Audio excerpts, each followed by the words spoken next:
Judicial ఎంక్వైరీతో time waste చేస్తున్నారని చెప్పేసి BJP జాతీయ ఉపాధ్యక్షురాలు డికే అరుణ అంటున్నారు. కాళేశ్వరంపై జ్యుడిషియల్ ఎంక్వైరీతో సమయం వృధా అని బీజేపీ జాతీయ ఉపాధ్యక్షురాలు డికే అరుణ అన్నారు. ఆదివారం బీజేపీ రాష్ట్ర కార్యాలయంలో ఆమె మీడియాతో మాట్లాడుతూ గతంలో సిబిఐ విచారణను కోరిన కాంగ్రెస్ ఇప్పుడు ఎందుకు మౌనంగా ఉంటుందని ప్రశ్నించారు. కాంగ్రెస్ వ్యవహార శైలి చూస్తుంటే కేసీఆర్ను కాపాడాలని చూస్తున్నారని అనుమానం కలుగుతున్నారన్నారు. సిబిఐ విచారణ జరిపితేనే నిజాలు బయటపడతాయని చెప్పేసి అరుణ గారు మాట్లాడుతున్నారు. దీనికి సరైన సమాధానం ఇక్కడ ఉన్నది. ఆల్రెడీ చెప్తున్నాడు, కాళేశ్వరంపై సిబిఐ విచారణ కాకుండా సిట్టింగ్ జడ్జితో విచారణ చేయించడానికి సిద్ధమవుతున్నట్లు పేర్కొన్నారు.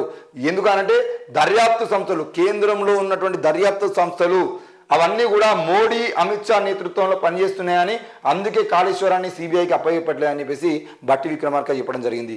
బీజేపీ వాళ్ళు కావాలని రచ్చ చేస్తున్నారని కూడా చెప్తాను. మరి నిజంగానే ఇప్పుడు బీజేపీ కూడా దానికి సంబంధించిన విషయంలో వెంటనే సిబిఐ విచారణ కోరాలి, సిబిఐ విచారణకు పంపించాలని చెప్పేసి నిన్న డికేఆర్ నగర్ ప్రెస్ మీట్ పెట్టడం, దానికి ముందు మురళీధర గారు ప్రెస్ మీట్ పెట్టడం, వీళ్ళందరి ప్రెస్ మీట్ ఏంది అని అంటే సిబిఐ ఎంక్వైరీ కోరితే ఇప్పుడు కేసీఆర్ పాలనలకు సంబంధించిన విషయంలో కానీ దేశంలోనే ఎన్నో కేసులు సిబిఐ పరిధిలోనే ఉన్నాయి. మరి సిబిఐ పరిధిలో ఉన్నటువంటి కేసులన్నిటికీ న్యాయం చేస్తున్నారా, సిబిఐ పరిధిలో ఉన్నటువంటి కేసుల్ని తప్పుదారి పట్టించడానికి ప్రయత్నం చేస్తున్నారా అనే విషయాలను మనం చూస్తే మనకు అర్థమైపోతుంది. మరి ఇప్పుడు కూడా సిబిఐకి కాళేశ్వరాన్ని పంపించేది ఉంటే ఈ కేసు మొత్తం సెంట్రల్ లెవెల్కి వెళ్ళిపోతుంది. అప్పుడు కేసీఆర్ పై నరేంద్ర మోడీతో చేతులు కలిపేది ఉంటే ఆ కేసుల్లోకి వెళ్ళి బయటపడే అవకాశాలు ఉంటాయి. ఈరోజు దేశాన్ని కుళ్ళోగొట్టి లక్షల కోట్ల రూపాయలని ధనాన్ని ఈరోజు దేశ ప్రజలకు సంబంధించిన ధనాన్ని మోసం చేసినటువంటి వ్యక్తులే సిబిఐ కేసులు ఉన్నప్పటికీ కూడా హూందాగా తిరుగుతున్నారు, దేశం దాటిపోతున్నారంటే మరి ఎవరు చేస్తున్నారు ఏంది అనేది ఎన్నోసార్లు పార్టీలు విమర్శించినాయి.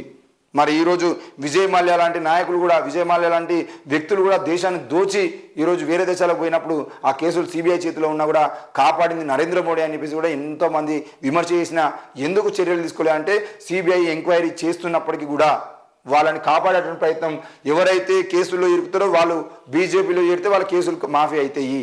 ఇది తెలంగాణలో కాదు దేశవ్యాప్తంగా మనం చూస్తున్నటువంటి క్రమమే. మరి అట్లాంటి క్రమంలో ఈరోజు సిబిఐ ఎంక్వైరీ కోరుతున్నారంటే కారణం ఇక్కడ నుండి కేసీఆర్కి సంబంధించిన విషయంలో ఆ కేసు ఫైల్ మేము తీసుకునేదంటే ఆ కేసు ఫైల్ మా చేతుల్లోకి వచ్చిందంటే కేసీఆర్ మేము చెప్పినట్లు వింటాడు, లేదనంటే ఇక్కడ సిట్టింగ్ జడ్జితో విచారణ కోరేదంటే మళ్ళీ సిట్టింగ్ జడ్జికి విచారణకు సంబంధించిన విషయంలో కాంగ్రెస్ పార్టీకి భయపడేటువంటి పరిస్థితి ఉంటుంది, బీజేపీకి భయపడరని చెప్పేసి వీళ్ళ భయం. సిబిఐ పోతేనేమో బీజేపీకి భయపడాలి, సిట్టింగ్ జడ్జితో అయితేనేమో కాంగ్రెస్ భయపడాలి. కాబట్టి వీళ్ళేమో సిబిఐ కావాలంటారు, వాళ్ళేమో సిట్టింగ్ జడ్జి అంటారు.